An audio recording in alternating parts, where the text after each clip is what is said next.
প্রোডাকশনের ক্ষেত্রে সবচাইতে সেরা একটি অস্ত্র আমার কাজে লেগেছে, সেটা হচ্ছে কথা বলার স্কিলটা আমার ডেভেলপ করার মাধ্যমে।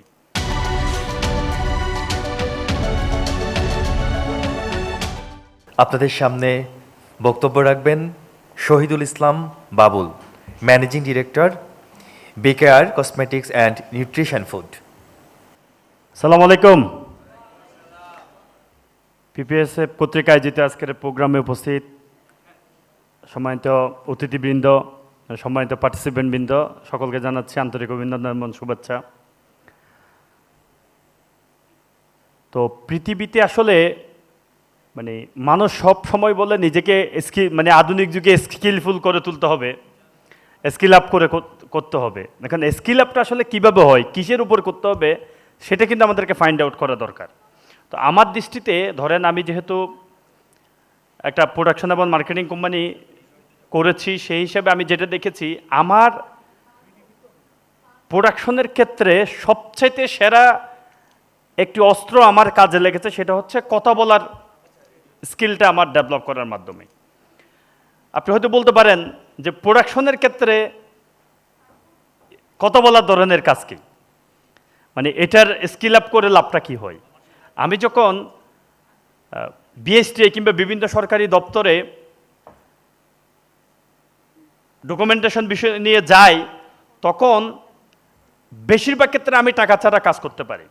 তো সেটার জন্য আমি মনে করি আমি স্টুডেন্ট লাইফ থেকে নিজেকে কথা বলার যে দক্ষতাটা আমার মতো করে যতটুকু আয়ত্তস্থ করতে পারছি, সেটাকে অ্যাপ্লাই করে সেটা করি। কারণ আমরা প্রত্যেকেই জানি ডকুমেন্টেশনের ক্ষেত্রে এটা, আমরা যারা প্রোডাকশনে আছি, ইভেন আমার এক ফ্রেন্ড আছে, সে বলে যে টাকা ছাড়া কোনো কিছুই করা যায় না, অথচ আমার ডকুমেন্টেশন ক্ষেত্রে বেশিরভাগই টাকা ছাড়া হয়েছে। এবং আমি তাদের সাথে প্রথমবার দ্বিতীয়বার যাওয়ার পরে তাদের সাথে আমার একটা ফ্রেন্ডশিপ হয়ে যায়। এখন বিএসটি অফিস কিংবা অন্যান্য লাইসেন্সের ওখানে গেলে, বিশেষ করে বিএসটির এখানে যেহেতু আমার কাজ, আমার 75টা পণ্য আছে প্রোডাকশন করি, তো প্রত্যেকটা যেহেতু লাইসেন্সের কাজ বেশি, আমি গেলে তাদের সাথে ফ্রেন্ডলি সম্পর্ক হয়ে চা চলে আসে। অথচ আমার থেকে লাইফে 2-1টা অফিসার স্যার আর কেউ সরাসরি টাকা খোঁজার সুযোগ পায় না, আমিও দিইনি। আমি টুথপেস্ট, ক্রিম, একদম যেগুলো সেন্সিটিভ আইটেম, সেইগুলো নিয়ে কাজ করি।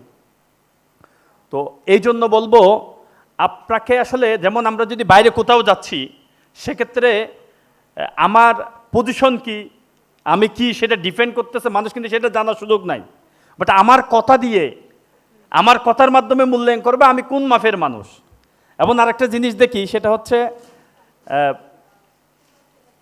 আপনার সমাজে যে বিচারের জন্য ডাকা হয়, দেখেছে সবচাইতে সেরা ধনী যে, তাকে কিন্তু ডাকা হয় না, কিংবা সবচাইতে যে টাকাওয়ালা তাকে ডাকা হয় না, যে কথাটা গুছিয়ে বলতে পারে তাকে কিন্তু বিচারের জন্য ডাকা হয়। এই জন্য আমি বলি, কথা বলার যে স্কিল, সেটাই হচ্ছে সবচাইতে বড় স্কিল। সেটা করলে একটা সফল জীবন লিড করা যায়। তো এই জন্য পিপিএসএফ প্রতিনিয়ত আমাদের দেশের মানুষকে কথা বলার যে স্কিল আপ করার জন্য কাজ করে যাচ্ছে। এই জন্য আমি আমার কোম্পানি এবং আমার পক্ষ থেকে আন্তরিক অভিনন্দন জানাচ্ছি। আশা করি আমাদের এই অধিক জনসংখ্যাকে দক্ষ জনশক্তিতে রূপান্তর করতে পিপিএসএফের গুরুত্বপূর্ণ ভূমিকা থাকবে। এই বলে আমি আমার কথা শেষ করছি। এবং আজকে যারা পার্টিসিপেন্ট রয়েছেন, সকলের জন্য শুভকামনা জানিয়ে শেষ করছি। আসসালামু আলাইকুম রহমতুল্লাহ।